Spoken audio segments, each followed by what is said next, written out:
Hello friends, कैसे हैं आप सब। चलिए, अब 12वां एपिसोड आ गया है और कहानी बहुत दिलचस्प भी हो गई है, तो कहानी पूरी सुनिएगा तभी मज़ा आएगा। चलिए शुरू करते हैं। ईरानी बादशाह और समदाल की राजकुमारी की कहानी, एपिसोड 12। बद्र को अब्दुल्ला की योजना बहुत पसंद आई। वह तेज तर्रार आदमी था और लोगों की निगाहों से बचाकर चीज़ों को कुशलतापूर्वक छुपा लेने में प्रवीण था। उसने कई बार बूढ़े की योजना को उसके सामने दोहरा कर दिखाया और बाहर आकर घोड़े पर सवार होकर महल की ओर चल पड़ा। वहां पहुंचता तो देखा कि मलिका बाग में बैठी हुई उसकी प्रतीक्षा कर रही है। बद्र को देखकर कहने लगी, मेरे प्रियतम, तुमने इतनी देर क्यों लगाई? तुम जानते हो कि मैं तुम्हारे बगैर एक क्षण भी नहीं रह सकती। बद्र ने कहा, मुझे भी तुमसे अलग होकर अच्छा नहीं लगता, लेकिन मैं क्या करता। चचा ने बहुत दिनों तक खोज खबर न लेने पर मुझसे बहुत देर तक शिकायत का सिलसिला जारी रखा। उन्होंने मेरे लिए भांति भांति का खाद्य पदार्थ तैयार किए, किंतु मैं यहाँ आकर तुम्हारे साथ भोजन करने का इच्छुक था, इसलिए थोड़ा सा मुंह झूठा भर कर लिया।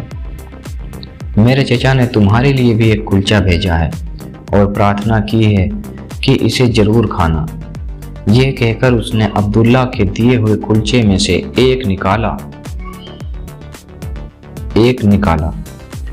मलिका बोली, अब्दुल्ला का मुझ पर बड़ा स्नेह है, मैं उसका दिया हुआ कुलचा जरूर खाऊंगी, लेकिन इससे पहले तुम ये कुलचा खाओ जो मैंने खास तौर पर तुम्हारे लिए अपने हाथ से पकाया है। ये कहकर उसने रात को पकाया हुआ कुलचा बद्र को दिया। बद्र बड़ी देर तक उसकी प्रशंसा करता रहा कि इस कृपा को कभी ना भूलूंगा।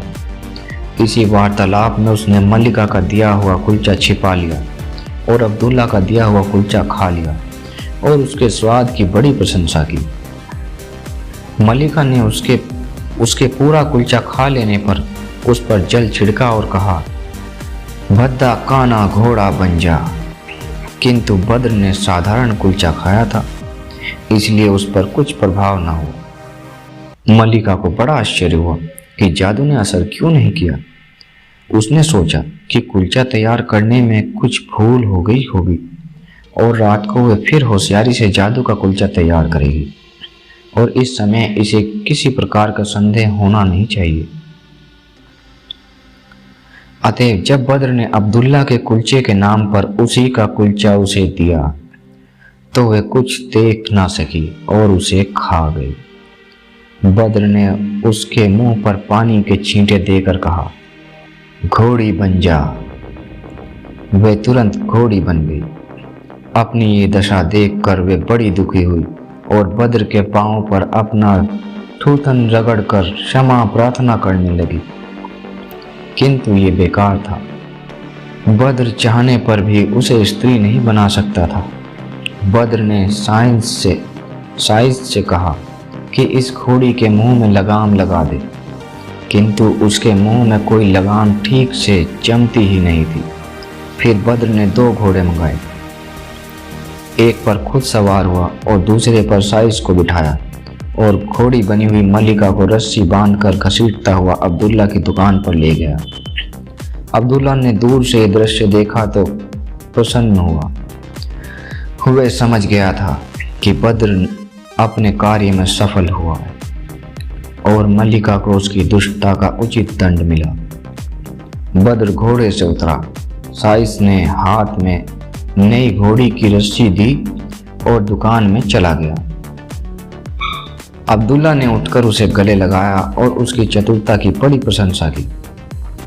बद्र ने उसे पूरा हाल बताया और कहा कि इसके मुंह में कोई लगाम नहीं समाती। बूढ़े अब्दुल्ला ने अपने घोड़ों में से एक की लगाम लगाई तो वह घोड़ी बनी हुई मलिका के मुंह में आ गई।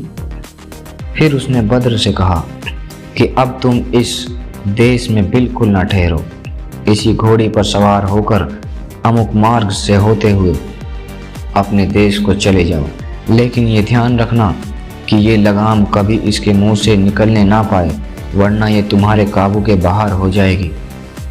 ये कहकर और रास्ते का ब्यौरा देकर बूढ़े ने उसे विदा किया। बद्र उसी घोड़ी बनी हुई रानी पर बैठकर चल दिया। कई दिनों के बाद वे एक देश में पहुंचा। वहां उसे एक बूढ़ा मिला। ये दूसरा बूढ़ा भी बड़ा सभ्य आदमी लगता था। उसने बद्र से उसके बारे में पूछा कि कहाँ से आते हो, कहाँ जाने का इरादा है, यात्रा ठीक से हो रही है या नहीं है आदि।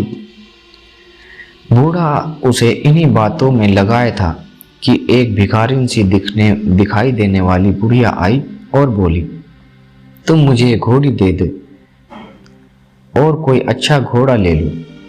मेरे पुत्र की घोड़ी बिल्कुल ऐसी ही थी, लेकिन वे मर गई और मेरा बेटा इससे बड़ा दुखी है। तुम जो भी दाम इस घोड़ी का मांगोगे मैं दूंगी। बद्र को तो घोड़ी बेचनी ही नहीं थी। उसने इनकार किया। बुढ़िया पीछे पड़ गई और बोली, बेटा मुझ पर दया करो, घोड़ी ना मिली तो बेटा दुख से मर जाएगा और मैं मर गया तो मैं भी जीवित ना रह सकूंगी। बद्र ने उससे पीछा छुड़ाने के लिए कहा कि इसका मूल्य बहुत है, तुम दे नहीं सकोगी। बुढ़िया ने कहा कि तुम दाम तो बताओ, मैं किसी भी तरह दाम दूंगी। बद्र ने सोचा ये भिखारिन अधिक से अधिक कुछ रुपयों का प्रबंध कर सकेगी, इसलिए उसने कहा कि तुम मुझे 1000 अशरफी दो और ये घोड़ी ले जाओ। बुढ़िया ने ये सुनते ही अपनी कमर में बंधी हुई थैली निकाली और बद्र को देकर कहा, ये अशरफिया गिन लो और घोड़ी मुझे दो। 2-4 अशरफिया कम हो तो मेरा घर पास ही है, फौरन ला कर दूंगी। अब बद्र घबराया और बोला, अम्मा ये थैली रख लें, मैं इस घोड़ी को किसी भी मूल्य पर नहीं बेच सकता। बूढ़ा पास ही खड़ा था और सारी बातें सुन रहा था। वे बोला, भाई अब तो तुम्हें ये घोड़ी देनी ही पड़ेगी। तुम्हें इस देश का नियम नहीं मालूम है। यहाँ पर जो आदमी व्यापार में धोखा करता है उसे प्राण दंड मिलता है। तुमने जो मूल्य मांगा वे इस बुढ़िया ने दे दिया। अब तुम बेकार ही हुज्जत ना करो, घोड़ी बुढ़िया की ही हो गई, उसे फौरन बुढ़िया को दे डालो। सौदे का गवाह मैं हूँ। बादशाह ने अगर सुना कि तुम सौदे से फिर रहे हो तो फिर समझ लो कि भगवान ही तुम्हारी रक्षा कर सकेगा। बद्र ये सुनकर बहुत परेशान हुआ, किंतु बहुत सोचने पर भी उसे घोड़ी को बचाने का कोई उपाय न सूझा। अंततः वे घोड़ी से उतर पड़ा और उसने घोड़ी की लगाम बुढ़िया के हाथ में दे दी। बुढ़िया घोड़ी को पास ही बहने वाली एक नहर पर ले गई और उसकी लगाम निकाल कर उसने घोड़ी के मुंह पर पानी छिड़क कर कहा, मेरी प्यारी बेटी, घोड़ी का शरीर छोड़कर अपने पुराने शरीर में आ जाओ। ये कहते ही मलिका अपने असली रूप में आ गई। बद्र ये देखकर डर के मारे गश खाकर जमीन पर गिरने लगा। उस बूढ़े ने बद्र को थाम लिया। बुढ़िया वास्तव में मल्लिका की माँ थी और मल्लिका ने सारी जादू की विद्या उसी से सीखी थी। बेटी को असली रूप में लाकर उसने अपने गले लगाया। इसके बाद उसने एक मंत्र पढ़ा जिससे पश्चिम की ओर से एक महाभयानक और अति विशाल दैत्य प्रकट हुआ। उसने एक हाथ से बद्र और दूसरे हाथ से मल्लिका और उसकी माँ को उठाया और आकाश में उड़कर उसने 2 क्षण ही में सबको मल्लिका के महल में पहुंचा दिया। मल्लिका ने वहां पहुंचने पर दांत पीसते हुए बद्र से कहा, दुष्ट, मेरे एहसानों का तूने ये बदला दिया। अब देख मैं तुझे कैसा दंड देती हूँ। तेरे बने हुए चाचा को मैं बाद में समझूंगी। ये कहकर उसने हाथ में पानी लेकर बद्र पर छिड़का और कहा, मनहूस उल्लू बन जा। बद्र उल्लू के रूप में आ गया।